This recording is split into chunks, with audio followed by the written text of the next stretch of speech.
Chapter: Solar Geoengineering, a key component of climate restoration. Some people simply are averse to any sort of technological development.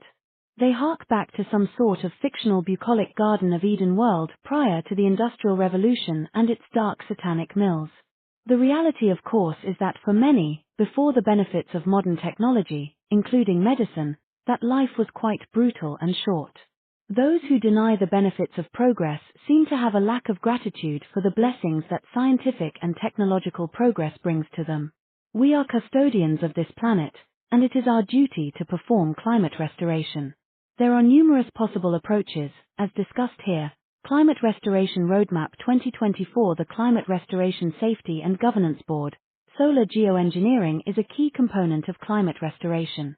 Professor David Keith of Chicago University, and formerly Harvard, has for years been calling for a research program to investigate solar geoengineering, solar radiation management.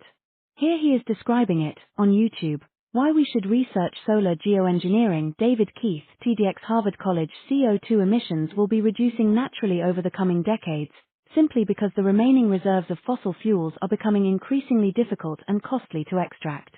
However, probably not at a rate that would stabilize the global temperatures quickly enough. Solar radiation management is a credible way to rapidly and relatively inexpensively bridge the gap over the coming few decades.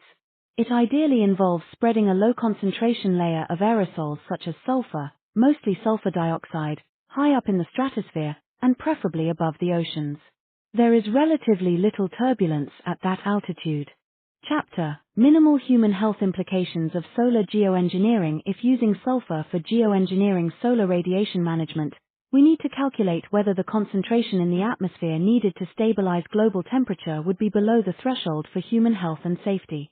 The most likely type of gaseous molecule used is sulfur dioxide, either directly emitted into the atmosphere from pressurized canisters, or far more conveniently as a component of combustion products of a sulfur-enriched hydrocarbon fuel. In the latter case, other combustion products such as sulfur trioxide would be produced, but nevertheless, sulfur dioxide would be the predominant product. According to the UK Health and Safety Executive, the upper limit of SO2 permissible in the workplace air is 0.5 ppm, parts per million, for an 8-hour exposure. In the atmosphere, the background level of SO2 is well below this figure. In most UK cities, SO2 levels are below 35 ppb, 0.035 ppm. Question: can we do solar geoengineering using a minimal increase in sulfur concentrations? Professor David Keith has done considerable research into solar geoengineering. I have contacted him by email and asked the question: do you yourself have an estimated approximate figure for atmospheric sulfur concentration ppm that would be needed to stabilize temperature? I appreciate that far more research is needed to give an exact figure. His reply: it's not about ppm, it's about aerosol size, dist and loading. Suggest you start with a good meteorology text. He is of course correct, however I was hoping for a specific ppm value, in order to see if it exceeds health and safety limits for human health. Never mind, I will attempt a calculation myself. However, in two cases. One case where the solar geoengineering is performed at low altitude, for example, by sulfur-enriched marine fuel. And the other case, where sulfur is emitted at high altitude, in the stratosphere. The following are my own calculations, not the professor's. You may wish to double-check my maths for accuracy. Calculation: for the case of solar geoengineering at low altitude using sulfur, until 1970 the human emissions of sulfur relative to CO2 emissions was consistent with the natural concentration ratio of sulfur and carbon in fossil fuels. 1 part SO2 to 115 parts CO2. Predominantly emitted at low altitude. Until that date, global temperature was relatively stable. After that date, human emissions of sulfur were deliberately and considerably reduced relative to CO2 emissions, and no surprise therefore that global temperature rapidly increased, and still is increasing rapidly, 5 decades later. From the mid-1930s until 1991, natural sources of sulfur from volcanoes was at an unusually low level.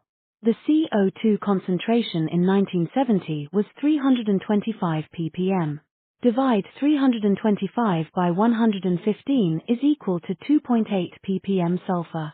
The UK HSE limit for SO2 is 0.5 ppm, so this 2.8 ppm figure is 5.6 times higher than safely permissible. But if the emissions were done far out at sea, rather than near populated areas, then low-altitude geoengineering could play a part in providing global cooling. So we cannot use low-altitude sulfur emissions for the whole geoengineering task, for health and safety reasons. But it could be safely used for 15.6 equals 17.9% of the overall geoengineering task. The remaining approx 82% must be done at high altitude.